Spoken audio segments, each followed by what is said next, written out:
Ça me dit, en fait. Donc, vous pouvez dire Chouic, il n'y a pas de problème. Bonjour, bonjour à toutes et tous. Vous êtes en train d'arriver, de vous connecter à ce webinaire. Bonjour, donc nous sommes, je vous laisse, vous êtes en train de vous connecter tranquillement. En attendant, de nouveau, bienvenue à toutes et tous. Ah, ça me fait penser que je vois des cœurs passer et donc le chat n'est pas encore tout à fait activé pour tout le monde, je l'active. Voilà, maintenant, normalement, vous devez pouvoir réagir dans le chat. Voilà, ça y est, ça commence. Je suis Joanne Pellissier, chef de projet Belque France. Je pense qu'il y en a qu'on retrouve à chaque webinaire. Et bienvenue aux nouveaux et nouvelles. Je suis avec Léa Mézy, Bonjour. qui sera là pour modérer le chat et l'espace questions-réponses.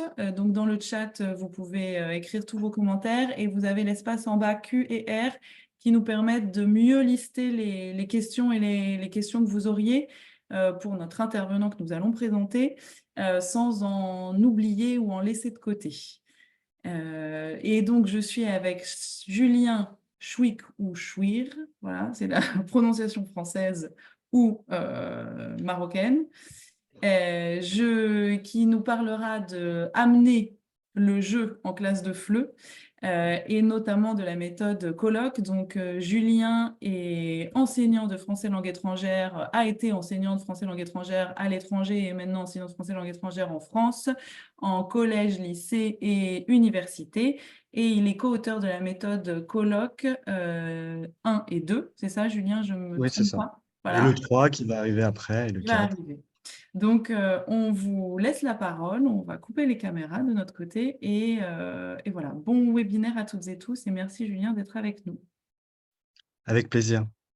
Bonjour à toutes et à tous. Je suis très heureux d'être parmi vous pour vous présenter ce manuel et cet atelier qui aura trait au jeu en classe de FLE. Euh, N'hésitez pas, pendant la présentation, si vous avez des questions qui vous viennent à l'esprit, de les noter sur le chat. Alors, il y a un espace questions et réponses qui est prévu à cet effet. Je reviendrai dessus à certains moments de la présentation. Pareil, dès qu'on fera un petit jeu aussi, je vous demanderai de donner vos réponses sur le chat. Je vais lancer le partage d'écran. Et je vais commencer tout d'abord par vous donner un aperçu un petit peu de la méthode. Et puis, dans un deuxième temps, on va voir quel type de jeu on peut utiliser en classe de FLE, qu'est-ce que ça peut apporter à vos cours. Et je vous donnerai également quelques conseils pour les mettre en application. Donc, ce seront tous des jeux qui sont issus de la méthode colloque que je vais vous présenter tout de suite et qui a pour une des originalités de proposer une page spécialement dédiée au jeu que vous aurez l'occasion de voir tout de suite.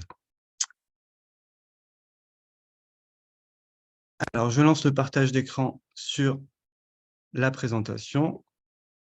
Oui, ça Voilà, marche normalement, bien. ça s'affiche. Voilà, c'est parfait. C'est parfait. Très bien. Alors, voici colloque. Alors, celle-là, il s'agit du colloque du niveau 1 qui correspond au niveau A1 du CECR. 4 livres sont prévus. Le A1 et le A2 sont déjà disponibles. Le livre 3, on travaille dessus pour une sortie en fin d'année. Et le livre 4, qui sera le B2, sera prévu pour 2025. Colloque, c'est notre première méthode chez Samir pour grands adolescents et jeunes adultes. Donc, avec 4 livres qui couvrent 4 niveaux, du A1 au B2. Alors, en plus du livre de l'élève, vous avez bien sûr le cahier d'activité, un guide pédagogique et des pistes audio correspondantes. Voilà, ça c'est colloque 1. Colloque 2 pour le niveau A2. Chaque livre correspond à environ 100 heures d'enseignement divisé en 8 unités. Et je vais vous présenter une unité pour que vous puissiez vous faire un petit peu une idée. Alors, colloque, vous l'avez sûrement deviné, avec cette grande clé, avec ces gens qui sont ensemble dans une maison, c'est pour la colocation, parce que dans colloque, en fait, on va inviter les apprenants et les enseignants à suivre les aventures d'un groupe de jeunes gens d'origine et de milieux sociaux très différents. qui vivent en colocation dans cette ville. Je ne sais pas si vous la reconnaissez. Si certaines personnes reconnaissent, ils peuvent dire sur le chat. C'est au sud de la France. C'est là où je vis d'ailleurs. Enfin, je vis à côté. C'est la ville de Montpellier.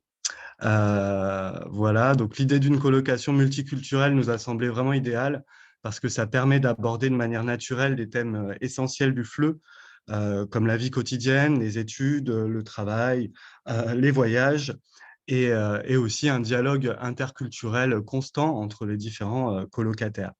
D'ailleurs, un peu comme dans une colocation en classe, les apprenants vont partager de bons moments, ils vont apprendre à se connaître, ils vont relever des défis et vivre le français ensemble en quelque sorte. Donc voilà, c'est un peu une métaphore de leur cohabitation en classe. Si on a choisi la ville de Montpellier, c'est que c'est une ville jeune, dynamique, une grande ville étudiante. Le FLE y est particulièrement présent avec beaucoup d'écoles, des échanges universitaires, des séjours linguistiques. C'est une ville assez attrayante aussi, hein. Là, il y a la mer pas loin, le soleil, et on voulait faire découvrir par la même occasion autre chose que peut-être Paris ou la Côte d'Azur, qui sont les endroits les plus connus en France. Euh, donc dans Colloque, on va suivre différents personnages. Donc pour ces personnages, chacun une nationalité. On a Bomi, qui est la sud-coréenne, on a Jalil, qui est l'Égyptien, Fernando, qu'on surnomme Pancho, qui est le Mexicain, et Maëlle, qui est la Française de la colocation. À cela viennent se greffer de nombreux personnages euh, également, mais voici les principaux protagonistes, en tout cas du livre 1, parce qu'au fur et à mesure, même des différents livres, la colocation va évoluer, certains vont partir, d'autres vont arriver.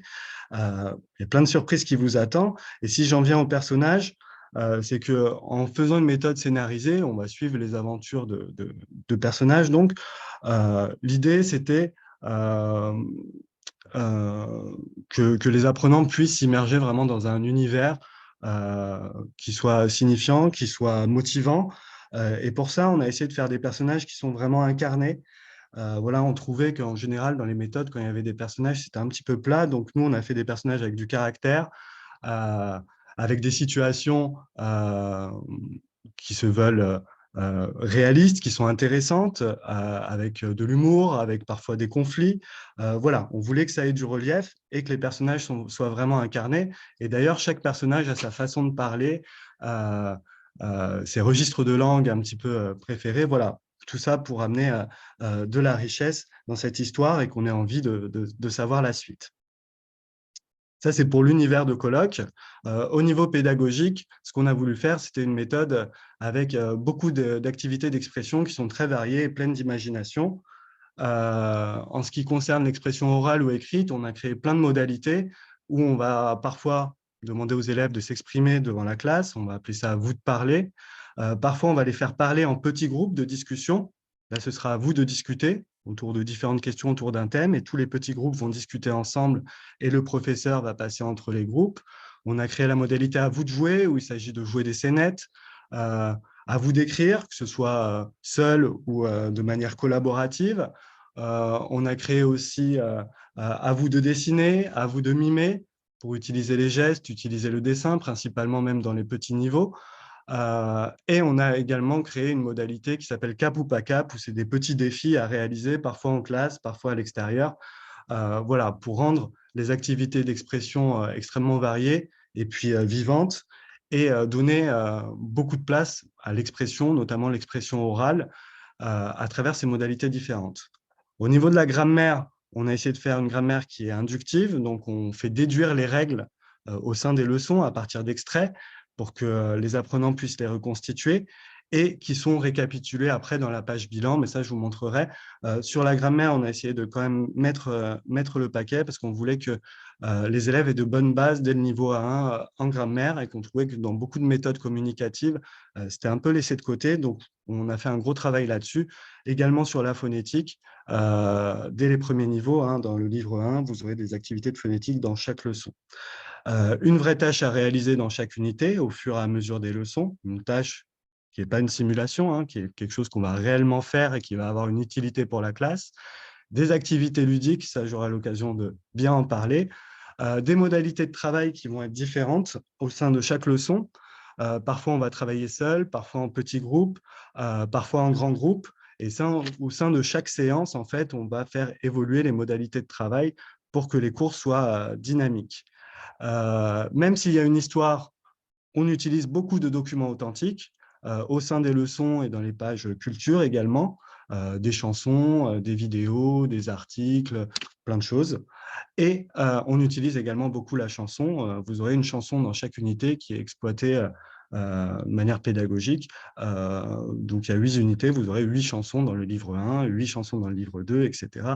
Dans chaque livre, ce sera comme ça parce qu'on trouve que c'est un outil formidable. Mais bon, ça, c'est encore une autre histoire.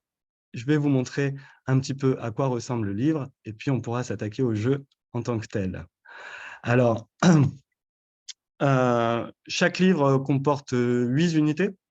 Et dans chaque unité, vous aurez ce découpage, une double page d'ouverture, 4 doubles pages de leçons, au milieu desquelles vous trouverez une double page de culture, une page de bilan à la fin, une page de jeu et une page de préparation au DELF, donc 16 pages au total pour le livre de l'élève. Et je vais vous montrer un bref aperçu pour que vous puissiez vous faire un petit peu une idée. Donc voici un exemple de page d'ouverture, alors avec une grande illustration sur la gauche. Vous avez les objectifs en bas à gauche. Là, c'est la première unité du livre 1, où il faudra apprendre à saluer, se présenter, demander et donner des informations personnelles, etc. Dans cette partie-là, en bas, action, c'est la tâche à réaliser, qui est découpée en 2 sous-tâches qu'on fera au fur et à mesure de la progression dans l'unité. Et vous aurez systématiquement un document authentique pour lancer l'unité. Alors là, on va parler des nationalités. Donc, on lance l'unité par une carte de la francophonie où on va voir les différents continents en français et le nom de différents pays. Dans cette double page, vraiment, l'idée, c'est de lancer le thème, de partir des connaissances des élèves pour après, au fur et à mesure de l'unité, en donner d'autres.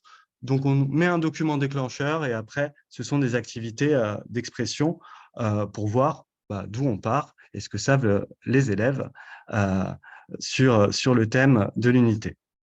Voilà, là, vous en avez un autre exemple, c'est l'unité 2 du livre 1, on va parler des goûts, des sports, etc. Là, c'est introduit par une vidéo de Rémi Gaillard, une vidéo humoristique.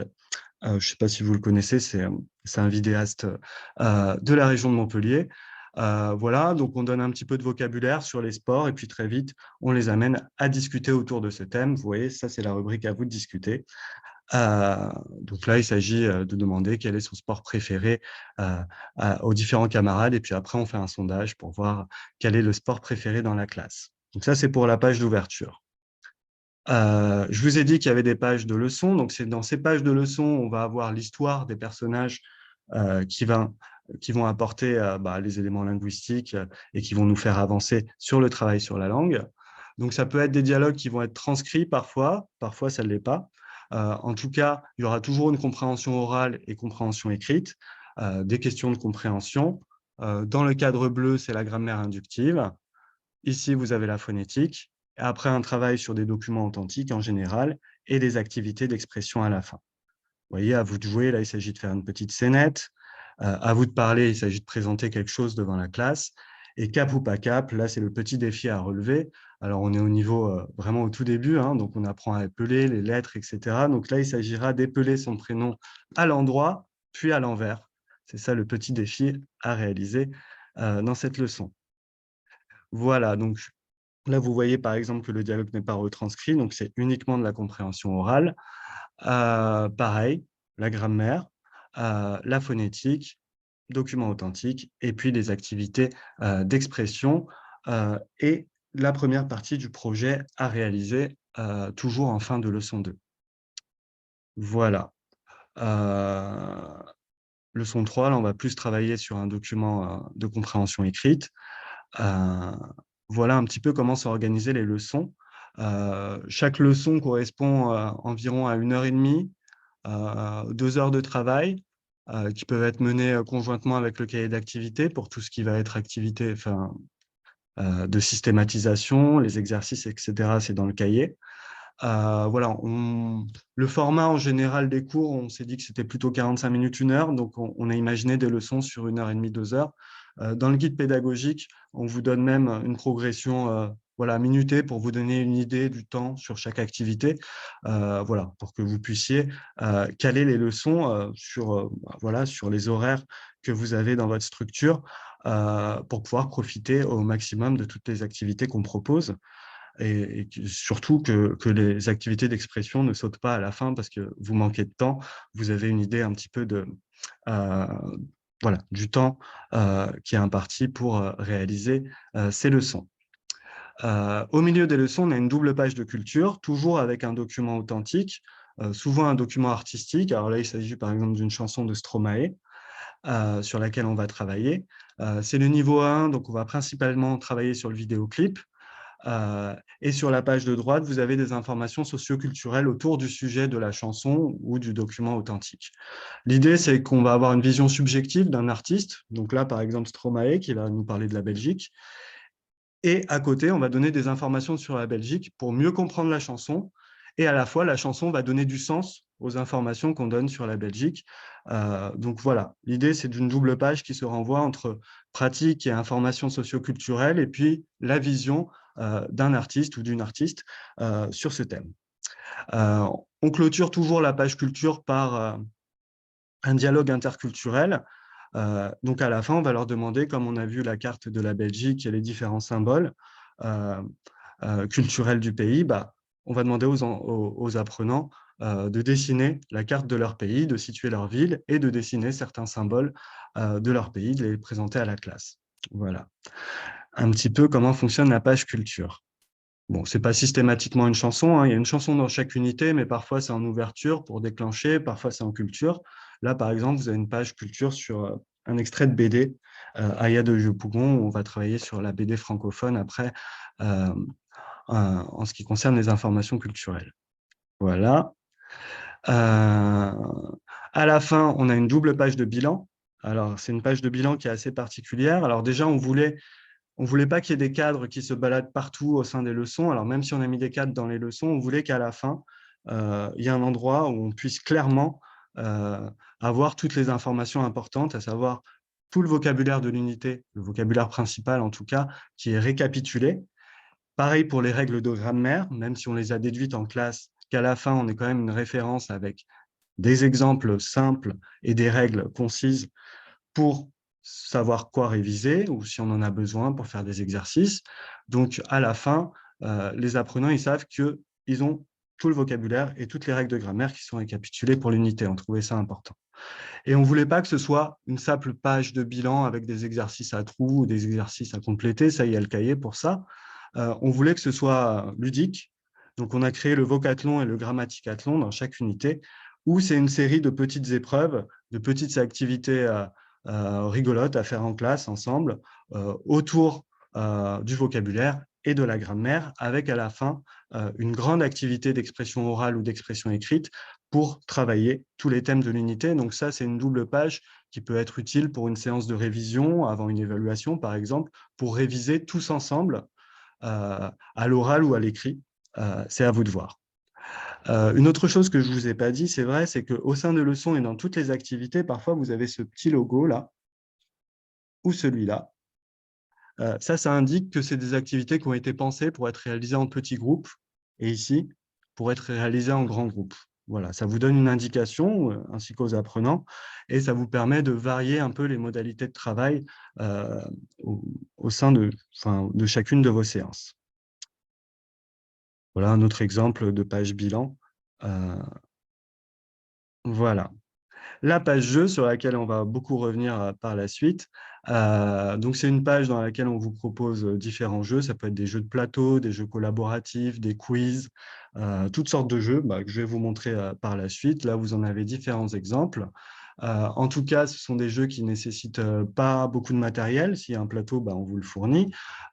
Tout au plus, on vous demandera d'avoir un dé pour les différents groupes.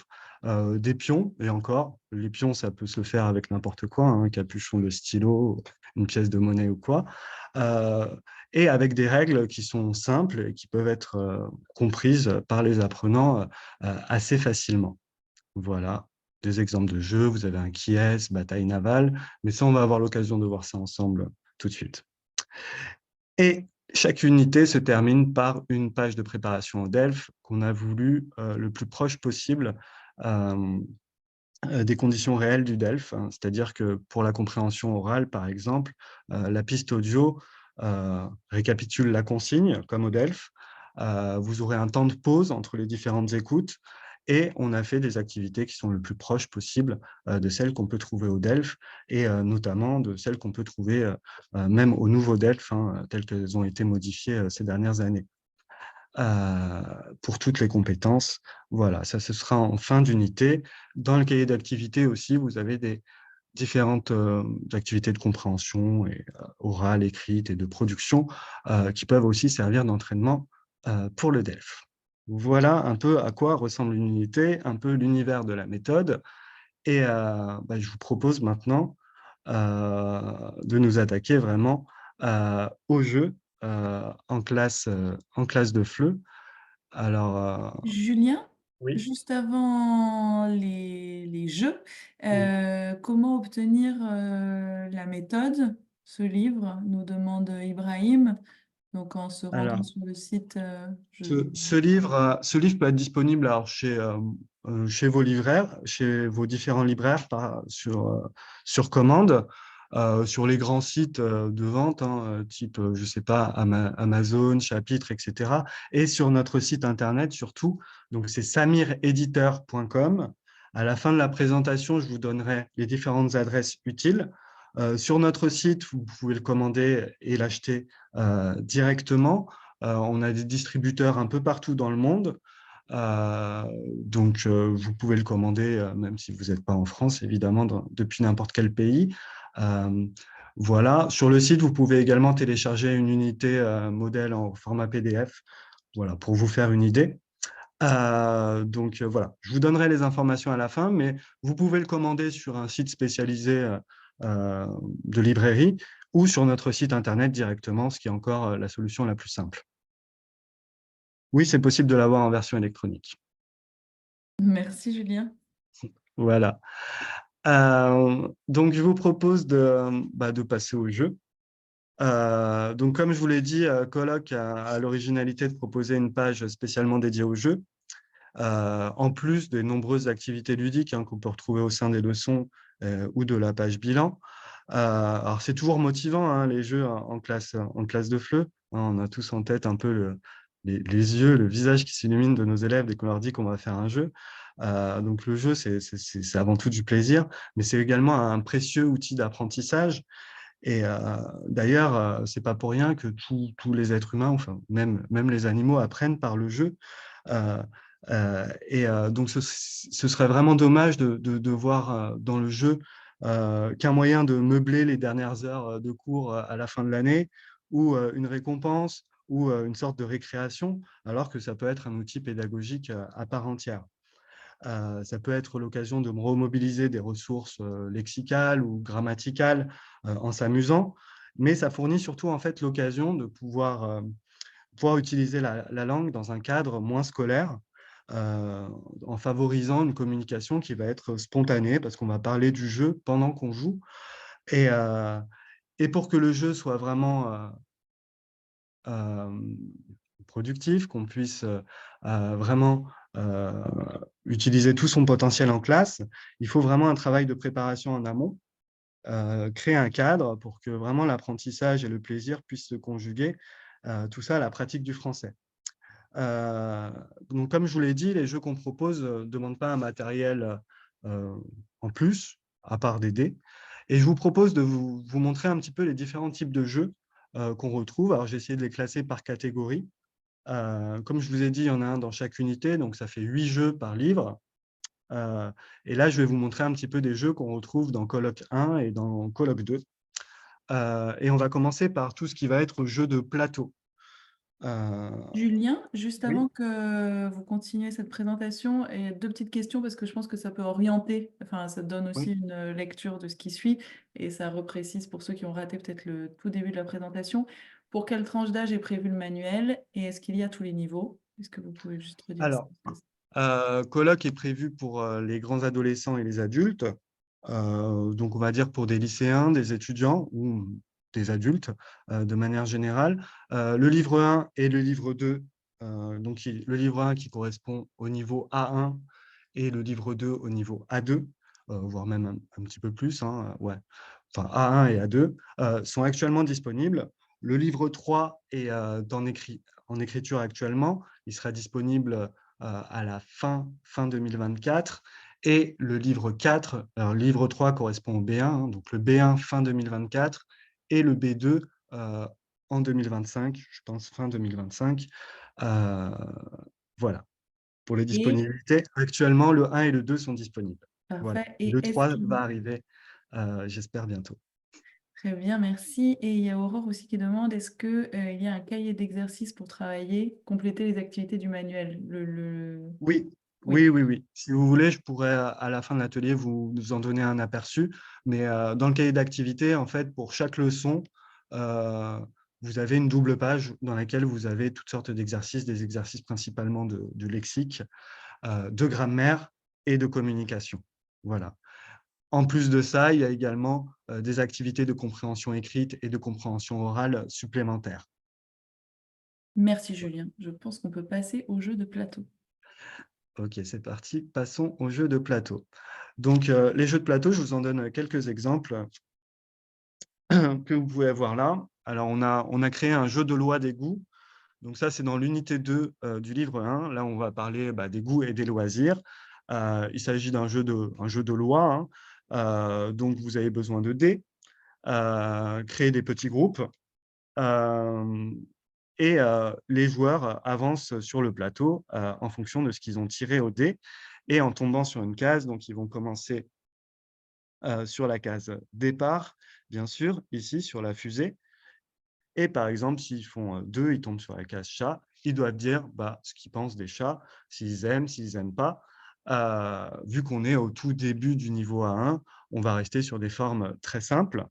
Euh, voilà, donc il s'agit de donner, ouais, c'est de parler de ses goûts.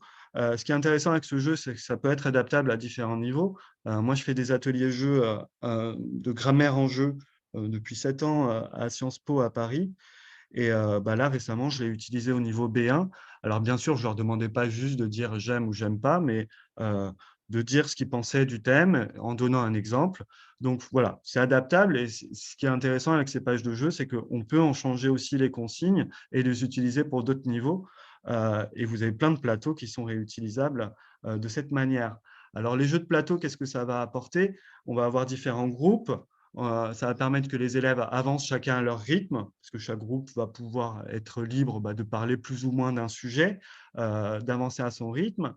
On peut les adapter à différents niveaux. Ici, vous avez par exemple les petits chevaux, que vous connaissez sûrement, où là, il faut conjuguer ou faire des phrases au passé composé en fonction des cases sur lesquelles on tombe, en suivant le principe des petits chevaux. Pour ces jeux, en général, il faut bien penser, si je peux vous donner quelques conseils, ce serait déjà, pour avoir un beau plateau de jeu, moi, ce que je fais, c'est que je l'imprime, je ne sais pas si vous voyez, là, par exemple, je l'imprime au format A3 plastifié, comme ça, vous avez un grand plateau que vous pouvez mettre au milieu de la table. Pensez bien à la disposition des élèves, qu'ils soient tous autour de la table pour pouvoir jouer sur un jeu de plateau. C'est quand même beaucoup mieux qu'être en file les uns à côté des autres. Donc, pensez bien à votre disposition de classe avant de commencer. Je vous conseille aussi de faire des groupes de maximum 4 joueurs. 3-4 joueurs, c'est l'idéal. Si vous en mettez plus, chacun risque d'attendre un certain temps avant de jouer. Ça risque d'être moins dynamique, moins fluide. Donc, pour ce type de jeu, 3-4, c'est l'idéal. Euh, des petits îlots. Et puis, vous, en tant qu'enseignant, je vous recommande de circuler entre les groupes, de les aider, de donner du vocabulaire si nécessaire, corriger, encourager surtout les échanges en français ou les commentaires sur le jeu. voilà, que ça devienne une habitude de commenter également le jeu en français et que les interactions réelles, spontanées, soient faites en français autant que possible. Pareil, si on vous demande du vocabulaire, moi, ce que je fais en général, je passe avec un petit carnet et puis je note un peu le vocabulaire que j'ai donné pour à la fin mettre en commun et dire: «Bah, voilà, tel groupe m'a demandé ça, qu'est-ce que ça veut dire?» et cetera. Voilà, pour qu'il y ait quand même une mise en commun à la fin et un bilan du jeu et que tout le monde puisse profiter, voilà, des questions qui ont été posées ou du vocabulaire qui a été donné. Voilà un petit peu pour les jeux de plateau. Donc, bon, ce seraient les conseils que j'aurais à vous donner. C'est assez simple à mettre en place, ça marche très bien. On propose également des jeux compétitifs en petits groupes autonomes. Donc c'est, des jeux où ça va être des petits duels. On va jouer en petits groupes les uns contre les autres. Donc, c'est des jeux qui peuvent être très motivants pour les élèves, bah, qui sont un peu, qui ont l'esprit de compétition, hein, qui vont essayer de gagner. Ça favorise, l'autonomie et le réemploi des structures. En général, c'est des jeux qu'on va travailler pour travailler certaines structures grammaticales, en général. Je vous en donne quelques exemples. Nous, on a créé une bataille navale, donc un toucher-coulé, alors, que vous voyez ici. Au tout début, chaque élève doit avoir une feuille comme ça, hein. Alors soit son livre, soit une photocopie. Si vous pouvez faire des photocopies, pour que les élèves puissent, écrire si vous voulez pas qu'ils écrivent sur leur livre. Voilà, ou alors, au crayon à papier, à vous de voir. Ils placent leur bateau, sur la grille, mes bateaux. Ici, ce sont les bateaux de l'adversaire qui va essayer de toucher. Et pour pouvoir toucher une case, il faut arriver au croisement, entre le verbe pronominal et l'horaire. Par exemple, je me brosse, les dents, à 10h20, vous touchez cette case-là. Je me réveille à 7h, vous touchez cette case-là. Et bien sûr, en fonction de là où vous avez visé, votre adversaire va dire toucher, heu, couler ou à l'eau si c'est raté. Et puis on note au fur et à mesure là où on a touché pour essayer de retrouver, les bateaux de l'adversaire. Ici, vous avez un jeu de conjugaison qui, inspiré du puissance 4 ou du morpion. Pareil, au croisement, du pronom et du verbe, il s'agit de conjuguer. Donc par exemple, pour avoir cette case, je dois dire, heu, il ou elle avec devoir, donc il doit, j'écris le verbe conjugué et je mets mon signe, un rond ou une croix et je prends la case. Le but, c'est d'avoir 4 cases qui se suivent en diagonale, en verticale ou horizontalement, pour gagner. Après, on peut rajouter quelque chose d'intéressant, c'est que si un élève se trompe, si mon adversaire se trompe, sur un des verbes, je peux le corriger et là, je prends la case et je rejoue après, ce qui peut donner des gros changements de situation. Alors pour ce type de jeu où il faut viser, où, où voilà, où certains élèves peuvent peut-être ne pas comprendre la consigne directement. Moi, ce que je vous recommande pour ce type de jeu, c'est de faire un premier tour ou une première partie en projetant le jeu, au tableau. D'ailleurs, la bataille navale, je l'ai déjà fait, si vous avez des petits groupes, vous pouvez également faire 2 équipes, projeter le jeu au tableau et faire jouer chaque équipe, chacun leur tour, pour toucher ou même pour conjuguer.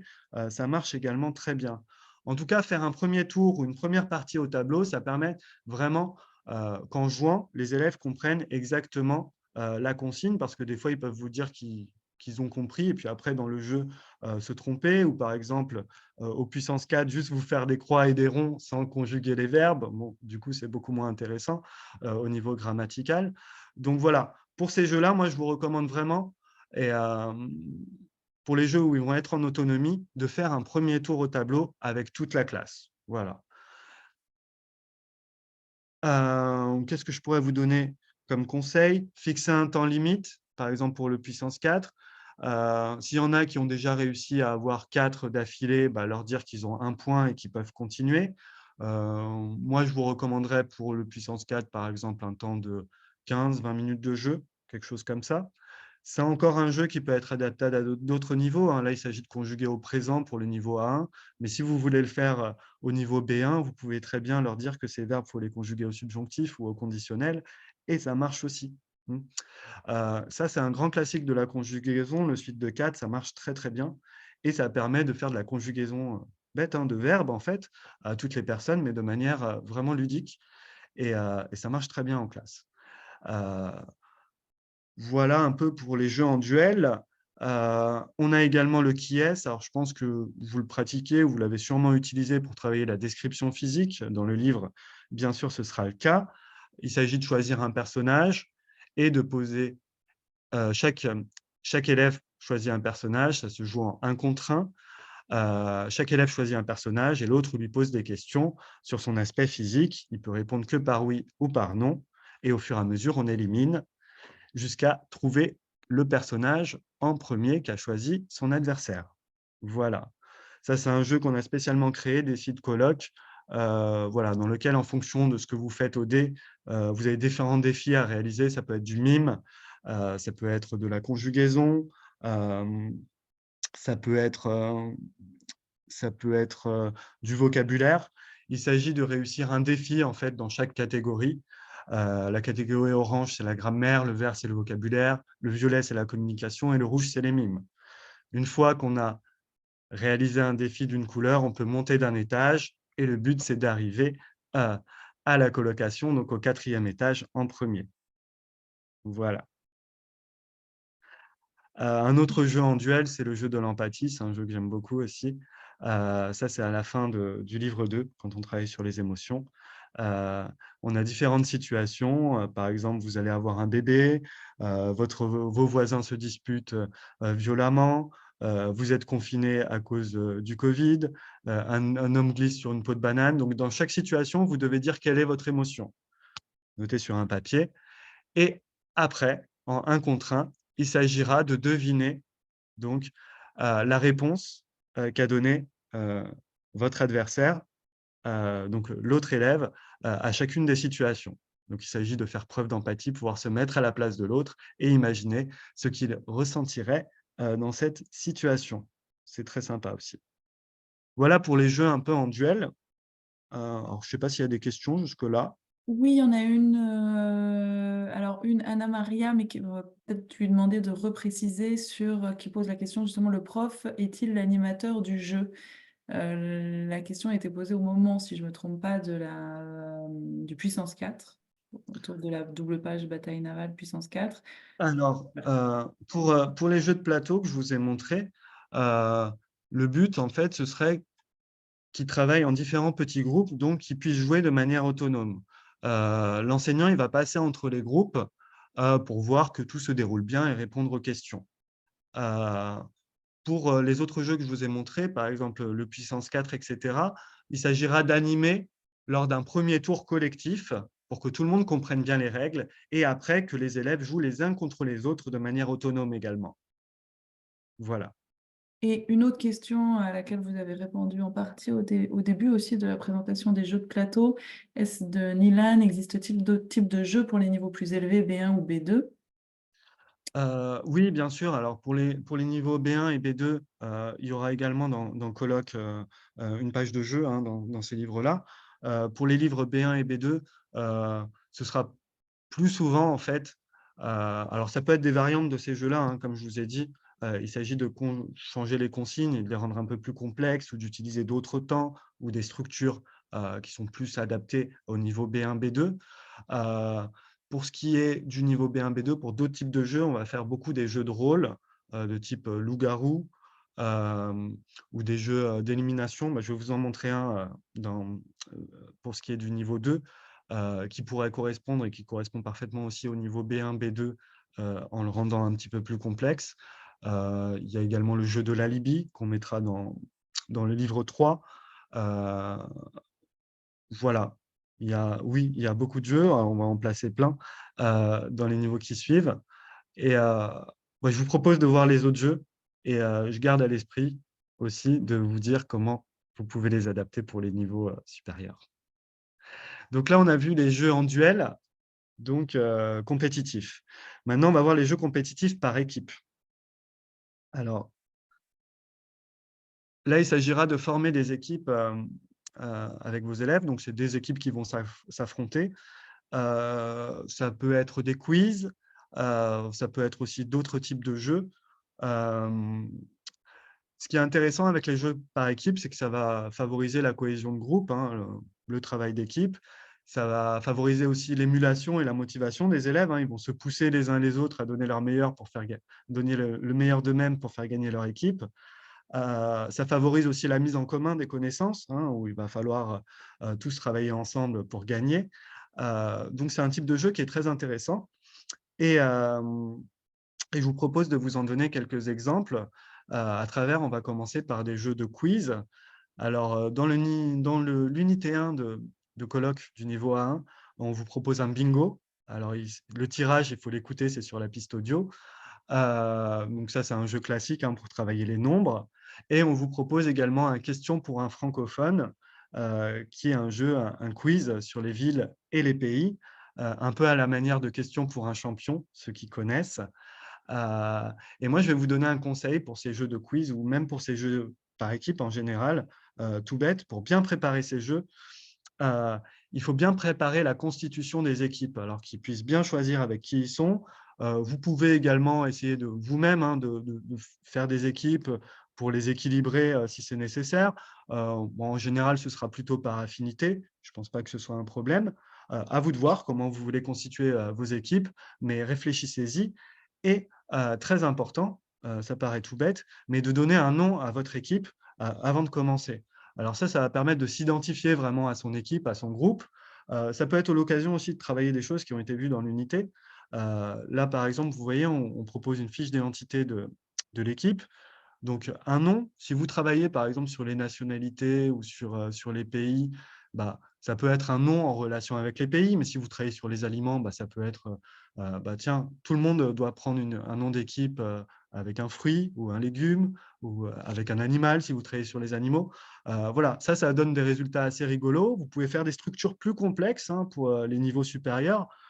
Pour le niveau B1, bah, ça peut être avec une proposition relative, par exemple, les chiens qui, ou avec don, par exemple, l'équipe dont, dont on parle souvent, par exemple. Donc, essayez de réutiliser les choses de votre course que vous travaillez en ce moment pour le nom de l'équipe, ça peut être bien. Et en tout cas, ça va leur permettre de s'identifier à leur équipe et vous allez voir, ça marche très bien. Un autre conseil que je vous donnerais pour les quiz à réaliser en classe, alors là, c'est des quiz avec les pistes audio. Je vous conseillerais plutôt de demander aux apprenants de ne pas répondre directement à l'oral, pour que tout le monde ait une chance, et pas uniquement les plus rapides, de réfléchir à la réponse aux questions. Donc, de noter leurs réponses à l'écrit, comme ça, ils peuvent se mettre d'accord aussi en équipe, et comme ça aussi, tout le monde peut réfléchir aux différentes réponses. Et après, on mettra en commun toutes les réponses. Voilà. À la fin, bien sûr, quand vous corrigez, bah, donnez des précisions, des informations culturelles autour des différentes réponses, voilà, pour étoffer un petit peu le jeu et mettre en commun un peu les connaissances de tout le monde. Voilà. Un autre quiz qu'on propose dans Colloque, alors ça c'est dans Colloque 2, c'est l'unité dans laquelle on va parler des arts et du spectacle. On propose un cinémathlon, donc il s'agit de différentes épreuves autour du cinéma à réaliser en équipe. Alors pareil, on vous demande de former des équipes de 3 ou 4 personnes, de trouver un nom d'équipe qui est en relation avec le cinéma, donc par exemple les Indestructibles, les Mignonnes, etc. Et de faire les 4 jeux et d'attribuer des points en fonction des bonnes réponses pour chacun des jeux. Et puis après, on fera le total et on verra quelle équipe a gagné. Alors, cette page est vraiment très sympa parce qu'on propose vraiment plein de jeux différents. Le premier, c'est question pour un cinéphile. Vous voyez que vous avez juste les réponses possibles parce que les questions sont sur l'audio. Alors, bon, si on a le temps, je vous propose de le faire. Comme ça, vous pouvez écouter un petit audio du livre. Je vais lancer les questions de questions pour un cinéphile. Vous pouvez répondre dans le chat. Je vais zoomer pour que vous puissiez voir les différentes possibilités. Et marquez vos réponses dans le chat. Alors, je vais essayer de quitter. Hop. Voilà. Je vais vous afficher. Alors, je vais relancer le partage d'écran, si vous permettez. sur le PDF du livre. Comme ça, je pourrais zoomer sur les réponses. Vous avez ici les différentes réponses pour chaque question. À vous de répondre sur le chat. Je lance la consigne. Je. Question pour un cinéphile. Page 50. Écoutez 2 fois les questions et cochez la bonne réponse en équipe.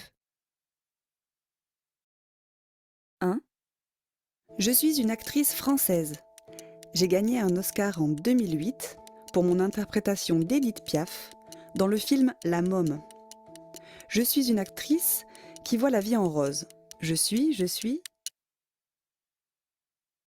Si vous avez la réponse, vous pouvez répondre dans le chat. 2.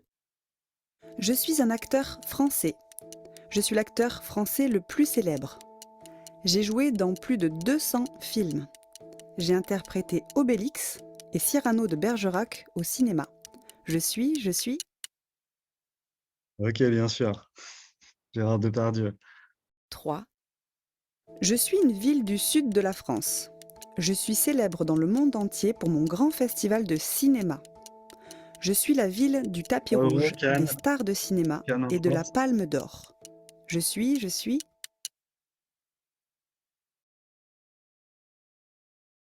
4.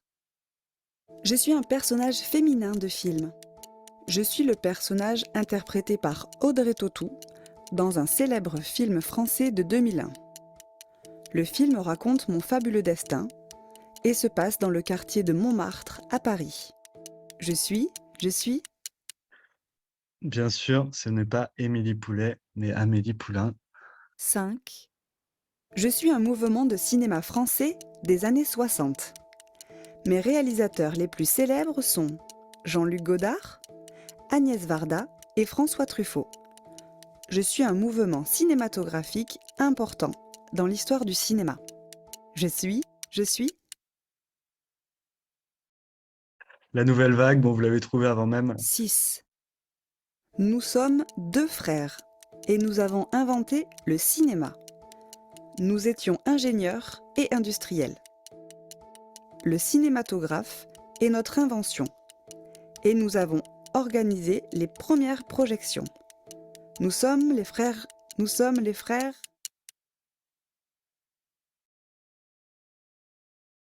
7. Je suis le nom donné à l'industrie du cinéma en Inde. Je produis et je réalise des films principalement en langue hindi, dans la région de Mumbai. Je Bravo. suis le Hollywood indien. Je suis...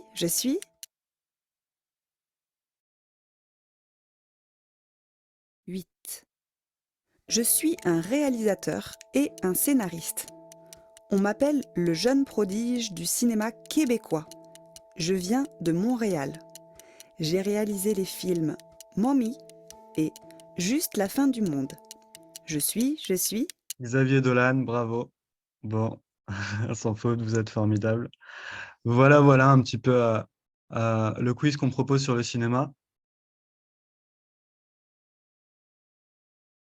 Alors, bah justement, c'est là où le jeu devient plus intéressant. C'est que bon, pour vous, pour les profs de français, c'est extrêmement facile. C'est pour ça qu'on propose plusieurs réponses au sein des questions. Et puis, même s'ils connaissent pas, en fait, le but, c'est qu'ils apprennent aussi des choses et pas qu'ils puissent répondre très facilement à toutes les questions.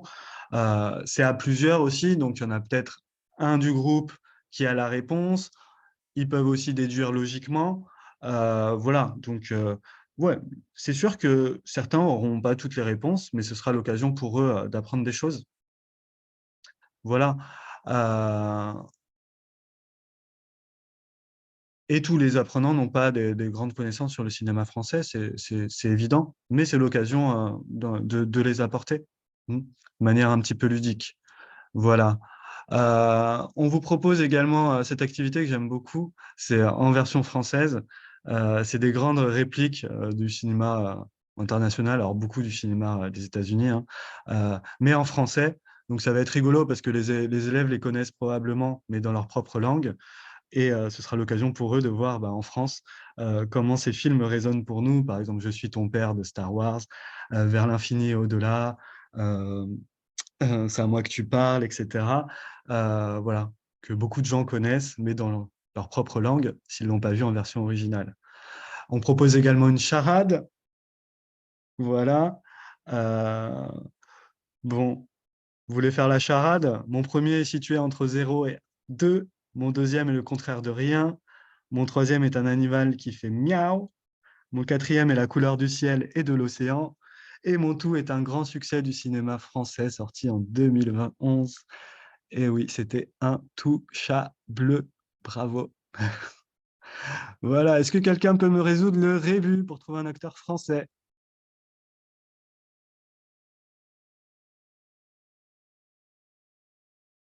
Bravo, Vincent Cassel. Voilà, voilà. Donc ça, c'est les petits jeux qu'on propose autour de l'unité sur les arts et le spectacle et autour du cinéma en particulier. Voilà, voilà. Je vais retourner à mon diaporama. Donc ça, c'est un peu pour les jeux compétitifs. Enfin, ouais, compétitifs en petits groupes. Donc comme je vous l'ai dit, bien travailler sur la formation des équipes et sur la mise en scène du jeu pour que ce soit particulièrement Ju- efficace. Oui. Julien, juste avant de continuer, j'en profite parce qu'il y a cette question qui a été déjà posée, mais qui du coup réinterroge, et donc ça vaut peut-être la peine d'en reparler par rapport justement à cette question de la culture générale. Et il y a notamment Aurore qui, elle, demande, certaines questions exigent déjà un minimum de culture de la part des étudiants. Pendant les leçons du manuel, est-ce que certains de ces points culturels sont abordés pour après être réutilisés dans les pages de jeu? Alors, pour ce qui est du cinéma, certains points peuvent être abordés, je pense peut-être à Cannes, euh, ou quoi. Après, il s'agit de culture générale, donc c'est à voir en fonction du niveau des étudiants. Et donc, voilà, le but, c'est pas de développer à fond sur ces points. Et s'ils connaissent pas la réponse à certaines questions, comme je vous l'ai dit, lors de la correction, ça permettra à l'enseignant de dire c'est tel film, telle actrice a joué dans tel film, de montrer une photo ou quoi. C'est d'introduire. Il ne s'agit pas de sanctionner, c'est pas une évaluation sur les connaissances culturelles des élèves. Bien sûr, ils n'auront pas toutes les références. Et tant mieux, hein, parce que justement, ils apprendront quelque chose au niveau culturel aussi.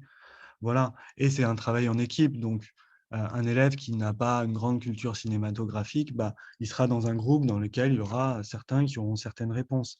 Et comme je vous l'ai dit, on vous propose différentes réponses. Parfois, c'est une chance sur deux d'avoir la bonne réponse. Donc voilà, je pense voilà, il devrait avoir la réponse à quelques questions, au moins, certains groupes, et que c'est pas dramatique, il s'agit juste d'un jeu, en fait, hein. Donc, le but, c'est d'apporter après des connaissances en plus. Voilà.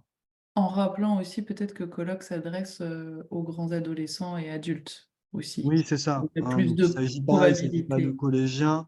Donc, il y a plus de probabilités qu'il y ait des connaissances dans ce sens-là. Voilà. Merci. Il y avait une autre question alors de Pauline sur la possibilité d'ajouter aussi des grands cinéastes américains et africains. Et peut-être que ça me fait penser à une question plutôt sur la place de la francophonie dans colloque. Alors, dans Colloque, on a fait très attention à ce que à pas être franco-centré uniquement. Alors là, comme il s'agissait de cinéma, on ne voulait pas faire un quiz sur des cinéastes euh, de pays très spécifiques pour que ce soit pas trop difficile. Mais en tout cas, on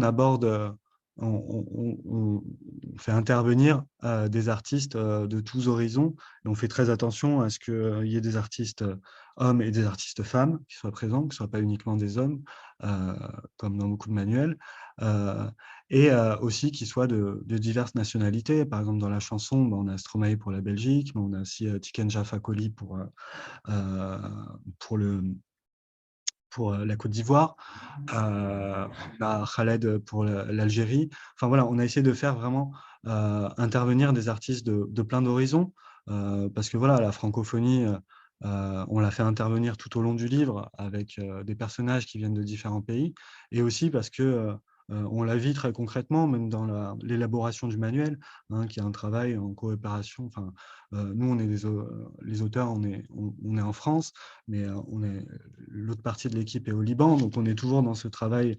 Voilà, la francophonie, on ne fait pas juste l'intégrer au manuel, on la vit concrètement et on essaye de la faire vivre dans notre manuel. Voilà, si vous avez l'occasion de le feuilleter, vous verrez très vite que voilà, qu'il y a des références à des artistes et à des documents aussi de tout plein d'horizons. Hein, enfin, voilà, je pense notamment, quand on fait les vêtements, on travaille sur la sape au Congo, par exemple.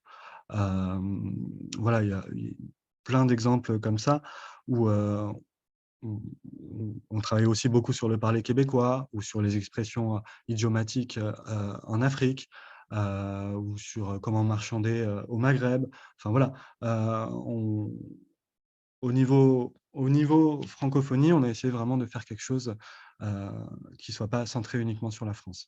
Après, au niveau du scénario, effectivement, ça se passe à Montpellier, mais on a quand même des personnages qui sont d'autres origines. On a un personnage québécois qui intervient dans le livre 2, qui prend une place importante. Dans le livre 1 et le livre 2, on a un personnage qui vient du Mali aussi. Enfin voilà. Euh, voilà, Merci, voilà. En Julien. plus des colocataires qui viennent tous de différents pays et qui vont apporter aussi un peu de leur culture. Merci beaucoup.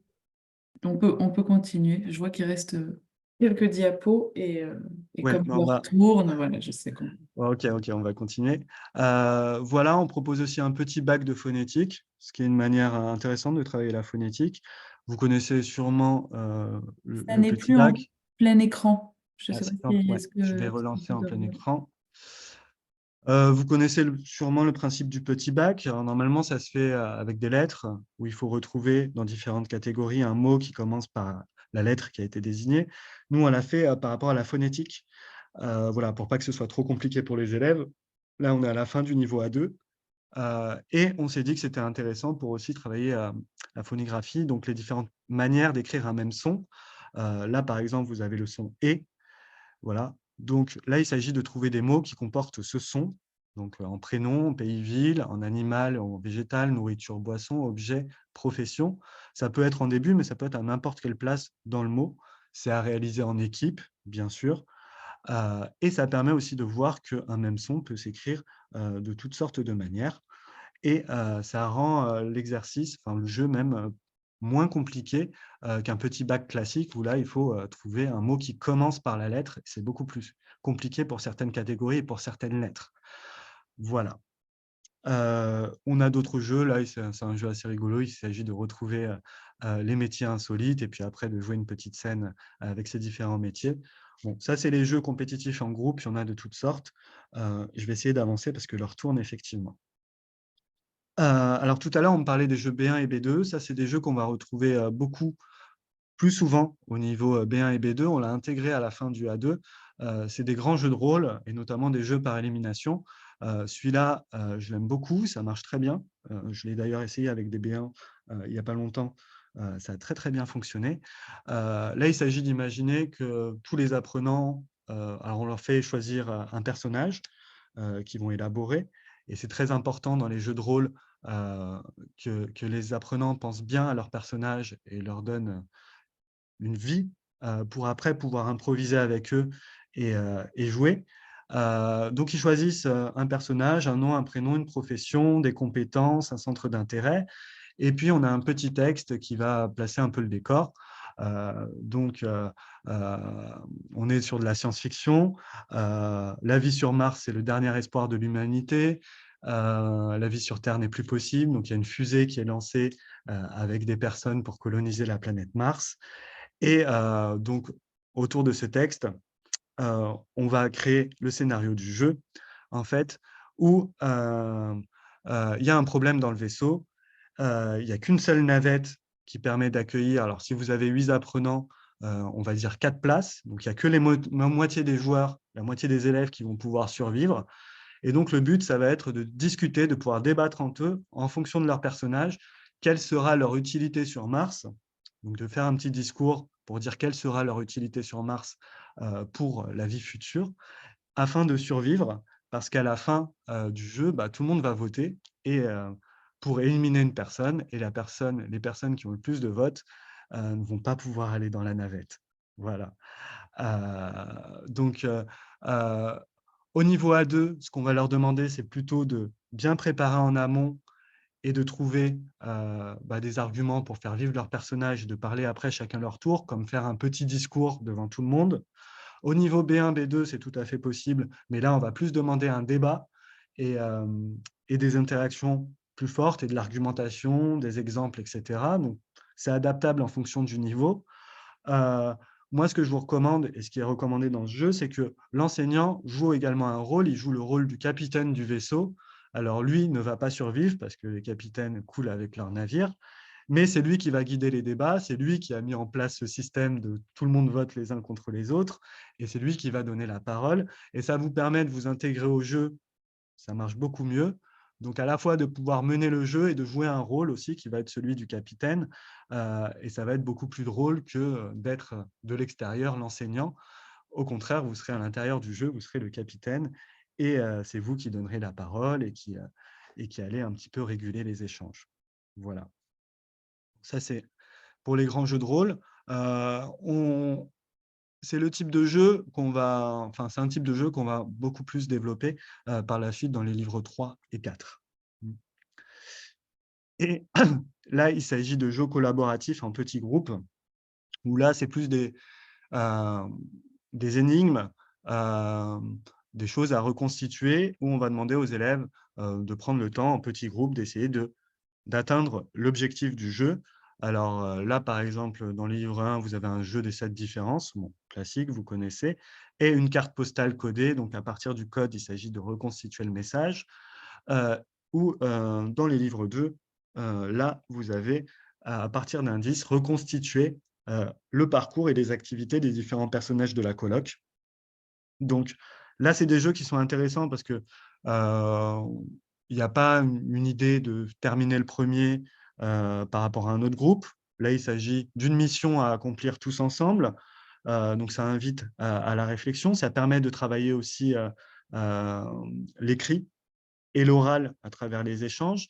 Ça peut permettre aux élèves aussi de se répartir les rôles. Je pense par exemple à la carte postale codée, se dire moi je vais travailler sur telle lettre, toi tu vas travailler sur la transcription. Enfin voilà, ça va permettre aussi de mettre en place certaines stratégies, de groupes s'organiser pour pouvoir accomplir la mission ensemble et que tout le monde puisse participer. Voilà, vous en tant qu'enseignant, le but ce serait de passer entre les différents groupes et de s'assurer que chacun a une place dans la mission à accomplir et voilà, que les rôles soient répartis, que ce ne soit pas une personne qui fasse tout et que ce soit vraiment un travail de groupe en coopération. Voilà. Ça, c'est pour les jeux qu'on propose à l'intérieur de colloques dans la page jeux. Voilà.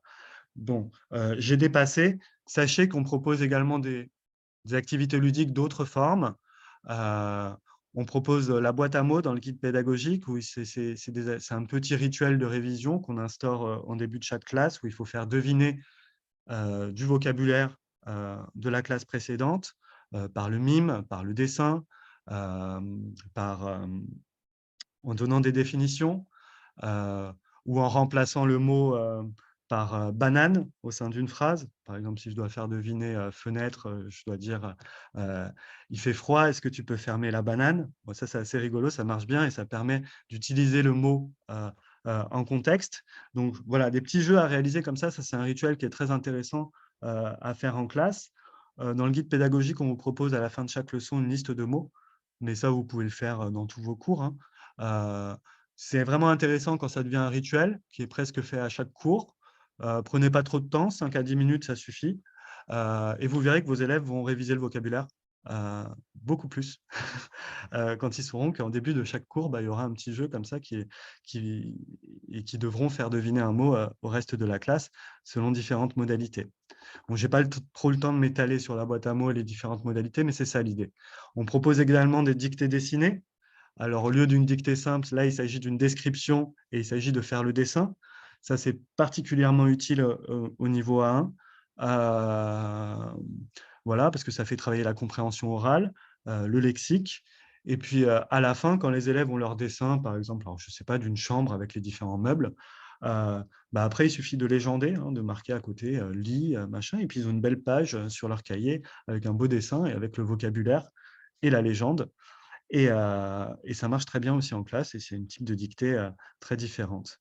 Puis comme je vous l'ai dit, dans la page bilan aussi, on vous propose des activités plutôt ludiques. Ce n'est pas des jeux en tant que tels, mais c'est plutôt des petites activités sympas à réaliser pour travailler le vocabulaire et la grammaire de l'unité. Donc là, par exemple, il s'agit de trouver les animaux domestiques, les animaux qui sont dans votre pays, d'écouter des pistes avec des grognements d'animaux et d'essayer de retrouver de quel animal on parle. Voilà, identifier, associer des sports à différents accessoires, associer des arts avec différents artistes.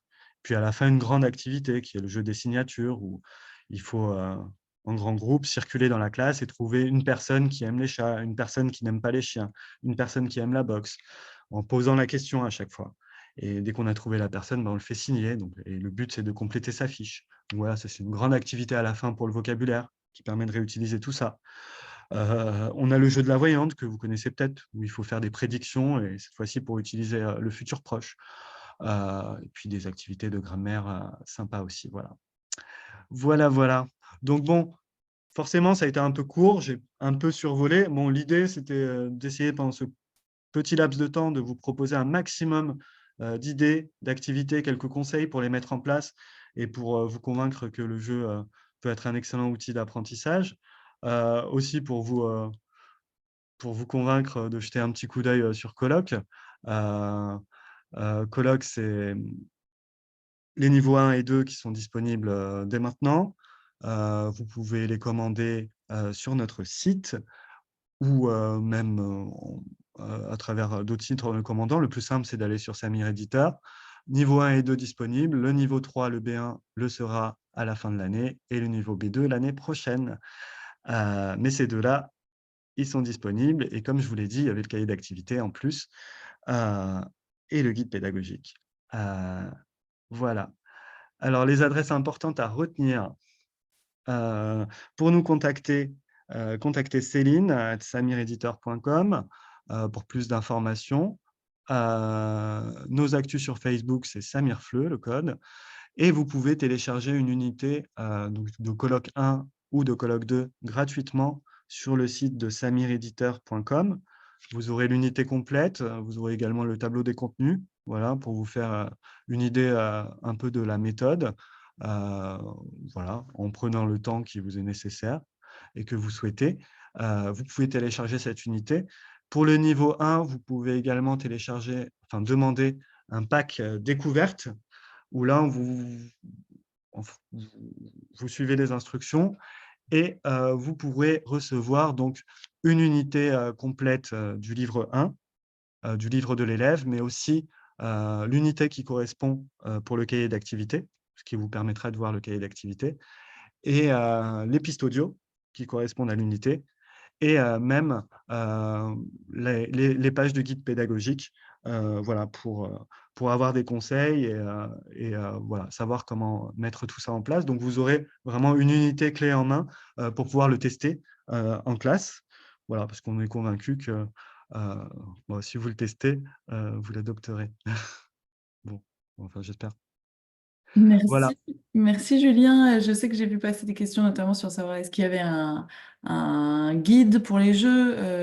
Je suppose qu'il y a peut-être le guide pédagogique qui va avec Colloq pour ceux qui utilisent Oui, Colloq. alors il y a un guide pédagogique général donc, qui va suivre les différentes unités, qui va donner Voilà. des indications pour chaque leçon, à la fois les corrections de toutes les activités, des conseils pédagogiques sur comment mener chacune des activités. Donc, ce sera le cas également pour la page jeu, où on vous dit quelles sont les différentes façons de les mettre en place Mhm. en fonction de votre contexte d'enseignement. Pareil pour la tâche, enfin voilà. Tout est expliqué dans le guide pédagogique, en plus des conseils. Et comme je vous l'ai dit, c'est minuté également les activités, donc c'est intéressant, ça peut vous donner une idée du temps voilà, que vous prendront les différentes activités. Merci. Voilà. Et évidemment, il y a des questions sur le chat aussi pour savoir si vous allez recevoir l'enregistrement. Oui, un replay, on va vous envoyer ça. Alors, on a un peu de retard dans l'équipe Belk, mais d'ici la semaine prochaine, si ce n'est pas cette semaine, vous recevrez l'enregistrement de ce webinaire. Merci beaucoup Julien, parce qu'effectivement c'était très riche, donc il y a beaucoup de commentaires très positifs avec effectivement le fait que c'était trop court. Merci, en tout cas c'est je pense plein d'outils et plein d'idées, hein, voilà, avec la découverte de colloques, mais surtout aussi tous ces jeux présentés qui amènent à penser aussi les pratiques pédagogiques qu'on peut avoir. Je crois qu'on est bon, hein. J'espère que nous n'avons pas oublié de questions. Vous avez bien vu toutes les adresses, donc n'hésitez pas à écrire à céline@samireditor.com s'il y a des questions par rapport à colloque. Et merci encore. Bon après-midi à toutes et tous si vous êtes à l'heure française. Et sinon, bonne journée. Merci Julien. Bah, merci à vous pour votre accueil et puis merci à tous pour votre attention. C'est un grand plaisir de vous présenter le fruit de notre travail. Merci beaucoup. À bientôt, au revoir. Au revoir, à Au bientôt. revoir. Merci.